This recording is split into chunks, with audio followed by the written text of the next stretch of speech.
আসসালামু আলাইকুম। এই যে ১.৫ কাঠার একটা বাড়ি, এই যে কমলা কালার, 10 ফিট রুট, জমির পরিমাণ ১.৫ কাঠা, গাজীপুর সিটি কর্পোরেশন 37 নম্বর ওয়ার্ড। বাড়ির ভিতরে ঢুকতেছি, এই যে গ্যাস এক ডাবল,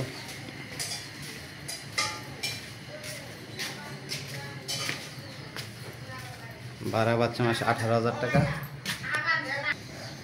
উপরে রুম আছে 2টা, আমি যাচ্ছি।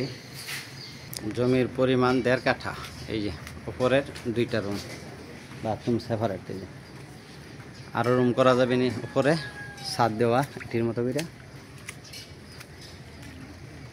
পাশেরটা 3 কাঠা, পাশেরটা বিক্রি করবে, 5তলা ফাউন্ডেশন, গাজীপুর সিটি কর্পোরেশন 37 নম্বর ওয়ার্ড। জমির পরিমাণ ১.৫ কাঠা, এক ডাবল বৈধ গ্যাস আছে, 18,000 টাকা মাসে ভাড়া পাচ্ছে। মালিক মূল্য 35 লক্ষ টাকা। মালিক মূল্য 35 লক্ষ টাকা।